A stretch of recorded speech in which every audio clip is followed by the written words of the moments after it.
doutora Aretusa Carla, eu me chamo Tandy, sou representante do grupo Gideões, do mestrado, juntamente com o meu amigo Gerlando Socorro. Vamos explanar um pouco o que foi discutido aí dentro do grupo sobre a modalidade EAD, né, o EAD dentro da pandemia, né, seus limites e seus benefícios dentro da rede pública de ensino. Somos sabedores que o EAD, a modalidade EAD, é muito subestimada. O pessoal bate muito nessa questão do EAD, o principal pessoal que gosta do ensino presencial. E eu, particularmente, eu sou defensor dessa modalidade EAD, né? Sou formado pela Universidade do Estado do Amazonas, passei aí 4 anos e meio estudando na modalidade de ensino EAD mediado por tecnologia.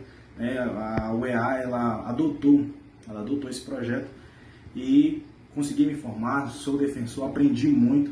Eu juntamente também com o colega Eli Daniel, o Gerlan, também o próprio Gerlan, o irmão Thales também que é aluno, a gente fomos formados dentro dessa modalidade e pra gente é muito gratificante, a gente aprendeu muito, a gente pode discutir e repassar discutir essa ideia com os colegas, claro, sempre defendendo a modalidade EAD. Dando continuidade, voltando para o tema EAD, no ano passado, a março de 2020, para ser mais exato, fomos surpreendidos aí pelo novo coronavírus, Covid-19, que afetou o mundo inteiro, né, trazendo um prejuízo aí absurdo. E na educação também não foi diferente.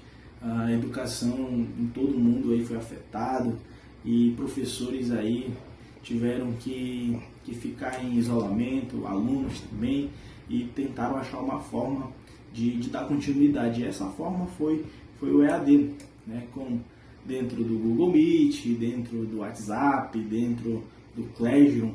Então a modalidade EAD ela ganhou muito mais força, também que já foi até explanado pela professora doutora Aretusa, né, que explicou direitinho nas 2 aulas que nós tivemos. Alguns autores também falaram, defenderam dessa forma, né? Então hoje o EAD ele tá muito mais presente na vida do aluno e do professor, muito mais forte. Não sabemos até quando vai essa pandemia, não sabemos quando vai ter o fim, até quando vamos ter uma vacina para todo mundo. Enquanto isso, todo mundo vai se virando aí na forma do EAD e é uma forma muito boa de se aprender, né? Todo mundo tendo uma disciplina muito grande. Acredito que o EAD só tem a contribuir para todo mundo aqui, tanto aluno quanto professor. As escolas de ensino, tanto privada quanto pública, só tem a ganhar.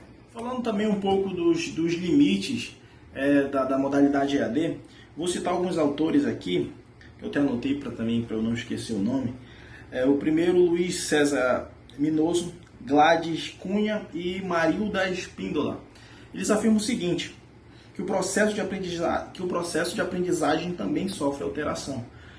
Ou seja, ninguém esperava uma pandemia agora em pleno século XXI. E a gente tem que se adaptar à questão da EAD, da modalidade EAD. As aulas presenciais, eu acho que agora são muito difíceis e a gente não sabe quando terá uma vacina para todo mundo. Então, claro, o EAD ele precisa de algumas melhores em ferramentas, em programas, né? E para falar um pouco desse limite aqui, falo dos professores. Alguns professores têm uma idade de 40, 50, 60 anos que também têm essa dificuldade com programas, né? Então dificulta muito também para eles. Isso eu posso encaixar aí na listagem de limites que o EAD impõe para a gente, né? Eu queria poder falar mais aqui, mas esse foi apenas um resumo do nosso grupo, uma parte introdutória. O amigo e colega de mestrado, Gerlando Socorro, vai explanar também, claro, com muita sabedoria também, a parte mais teórica, a parte mais prática de aprendizagem, de ensino, tá? Então, para agradecer aí a professora doutora Aretusa, né, pela aprendizagem das 2 aulas, aprendi muito, né? Aprendi muito com a senhora e não só eu, mas também os colegas a Débora, o Daniel, o Gerlan, o Francisco, o Thales. Então, abriu muito a nossa mente, tá? Queria agradecer do fundo do meu coração aqui a senhora. Um abração e o amigo Gerlan vai dar continuidade ao vídeo. Olá a todos, caros colegas. Olá, professora. É muito prazer. Eu me chamo Gerlan. A gente vai fazer um apanhado geral, um resumo bem básico para que possamos destacar os principais pontos que nós discutimos entre o grupo. E o primeiro ponto que nós levantamos é sobre a capacitação. Todo projeto parte de um pressuposto, acreditando que ao ser colocado, isso vai levar a um êxito no seu objetivo proposto. Né? Mas na educação à distância, em tempo de pandemia, nós esbarramos num dos principais problemas que a gente detectou, até mesmo com a gente na nossa prática. E uma delas é a dificuldade que os professores têm em manusear os recursos tecnológicos como recursos metodológicos. Tá? E para que esse projeto tenha alcance seus objetivos, o primeiro momento deveria ter uma capacitação para os professores, somente nos recursos mais simples, os mais básicos ao menos, para que não haja tanta dificuldade, né? E porque tem um teórico chamado Spínola, que ele diz que não basta o professor ter o conhecimento do conteúdo, porque alguns dizem que basta o professor saber o conteúdo que o resto ele consegue destrinchar. Não é bem assim. Agora, nesse momento de pandemia, nós percebemos que não. Todos os professores são fera.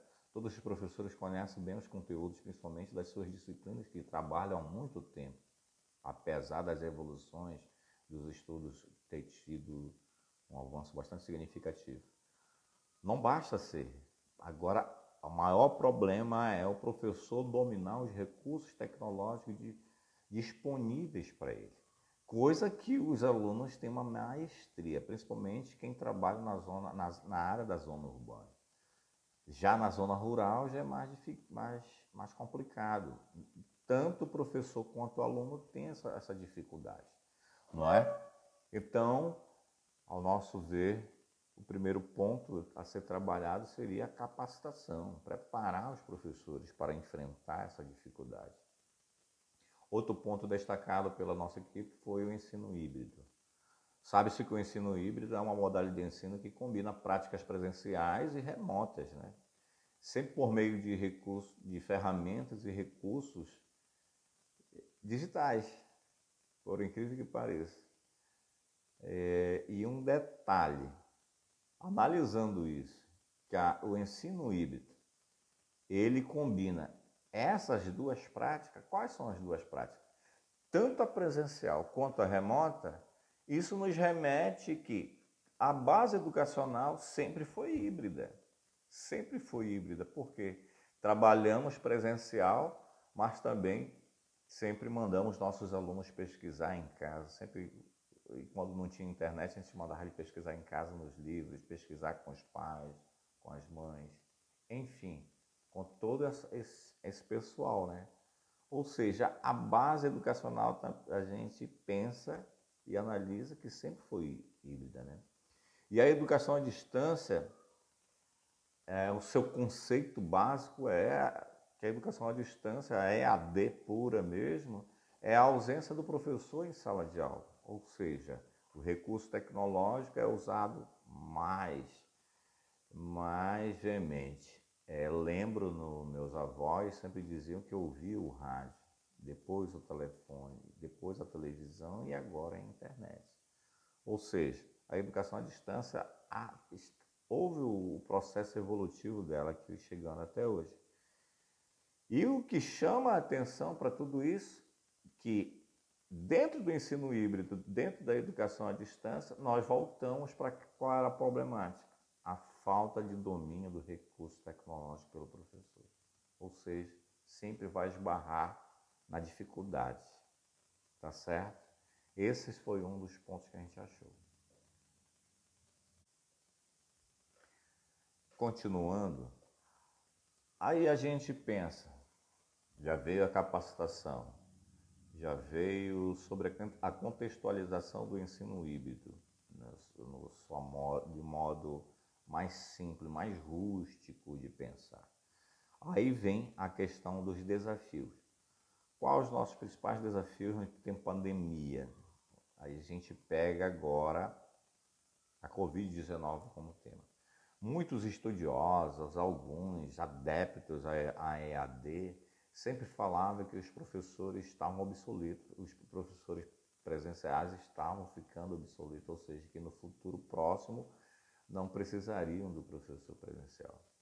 E no meu ponto de vista analítico e principalmente crítico, essa pandemia veio mostrar o contrário, que nós, professores, somos pontos fundamentais nisso, porque os pais, os responsáveis, perceberam que o professor, lá no seu dia a dia, o lado afetivo, o contato direto, o aluno desenvolve muito mais rápido a aprendizagem.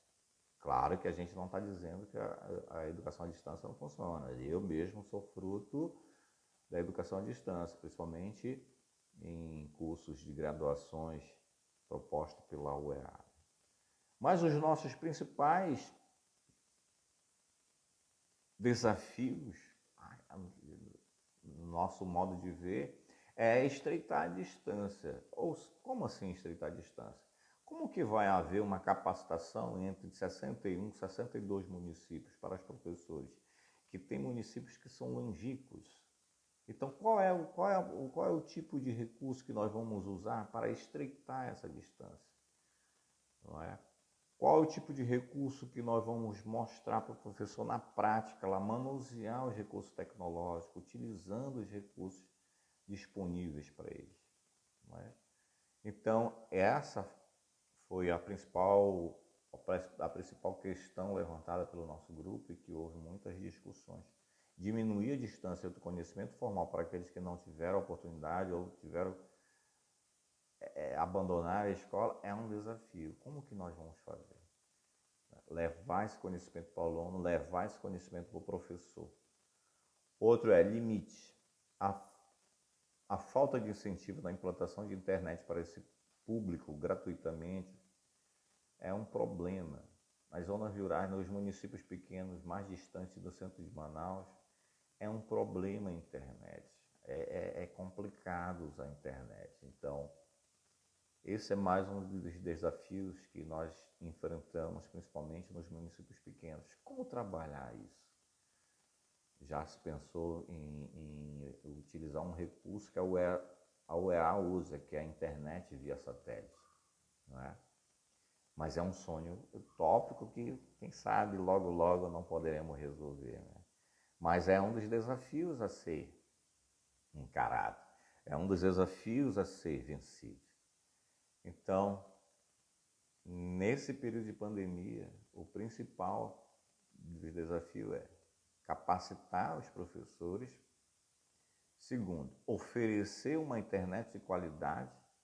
E terceiro, fazer com que toda essa capacitação seja colocada em prática, tendo um acompanhamento. É isso que nós acreditamos. Essas foram as principais discussões que nós tivemos com os nossos colegas. Certo? De uma forma sintética, bem sucinta e bem objetiva. Tá, gente? Muito obrigado e até a próxima.